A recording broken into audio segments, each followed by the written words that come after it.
Voici la troisième vidéo consacrée aux bones. Dans la vidéo précédente, on s'est amusé un petit peu afin de découvrir d'une manière un peu ludique les bones, mais cette fois-ci, on va essayer d'être un peu plus structuré et de proposer des manipulations plus précises pour l'ajustement de vos bones. Alors pour ça, je vais créer un tube. Donc je vais appuyer sur C, Create Geometry Tube, Enter. Alors ce tube va manquer de subdivision pour mon exemple. Quelques subdivisions vont suffire. Je reviens au niveau scène en appuyant sur U pour App. Je bascule en vue de droite pour la création des bones, barre d'espace 4. J'ai ici la création de bones. Je vais créer tout simplement un seul bones et valider avec Enter. Nous savons que chaque bones a son root et lui-même, bien sûr. Lorsque vous êtes en mode bones, vous pouvez sélectionner le point de base du bones, réajuster sa hauteur ou le point de l'extrémité du bones. Lorsque vous êtes en mode sélection, S au clavier ou l'icône ici, vous ne pouvez que sélectionner les composants et nous avons vu qu'on peut utiliser un T de translate pour la base, c'est-à-dire le root, tandis que le T de translate est en mode lock pour les bones. Il n'accepte que de la rotation. On va placer le bones à l'intérieur de la géométrie. Ce sont donc des cas de figure que l'on rencontre d'une manière traditionnelle, voire presque obligatoire dans le cas d'un skinning. Je vais me remettre en vue perspective, enlever la grille et recliquer sur le mode bones. Par défaut, vous avez un placement qui est en mode main libre, ce qui vous permet d'ajuster votre bones librement dans la vue afin de l'ajuster par rapport à la géométrie qui va, en théorie, comme je l'ai dit, subir le skinning. Mais le mode main libre n'est pas toujours très judicieux. On va ici utiliser normal base. Alors à ce moment-là, lorsque vous cliquez sur le bones, vous pouvez choisir une face et automatiquement il va s'aligner à la normale de cette face.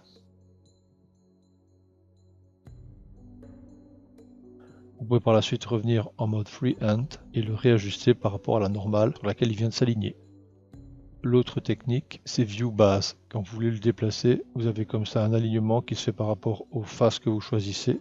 Et donc c'est très intéressant lorsque votre géométrie qui va subir le skinning ne correspond à aucun axe de la vue.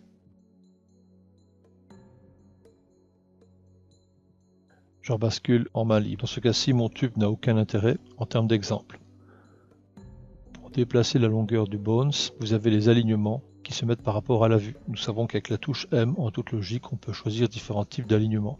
Par contre, le cycle de proposition avec la touche M ne propose pas un alignement relatif aux bones. Alors pour ça, vous devez faire bouton droite, Align Handle, Align to Parent Bones. Une fois que vous avez choisi l'alignement par rapport aux bones, vous pouvez revenir en appuyant sur M par rapport aux axes de l'univers, par rapport à la vue. Et attention, celui-ci qui vous propose peut sembler être celui qui est aligné par rapport aux bones. Messieurs, nous observons, c'est pas du tout le cas. En effet, les fonctions M basculent sur des manipulations traditionnelles, mais pas forcément celles qui sont par rapport aux bones. Pour ça, n'oubliez pas de faire bouton droite, Align Handle, Align to Parent Bones.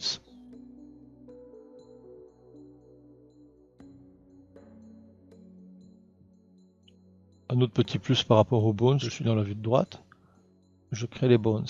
Je suis en mode manipulation main libre et ici c'est no kinématique, mais vous pouvez créer directement des bones avec des contrôles IK. On va prendre celui que nous connaissons, le twist. Maintenant, si je fais deux bones et que je valide avec Enter, je vais mettre en mode Translate. Je retrouve ici le contrôle que nous connaissons et ici la gestion de l'IK. Somme toute, c'est pas inintéressant, vu que ça vous permettra par la suite de créer d'autres bones en mode No Kinematics pour pouvoir par exemple les relier en sachant que le root de la seconde génération n'est rien d'autre qu'un objet nul que vous pouvez donc personnaliser comme nous avons vu dans la vidéo précédente.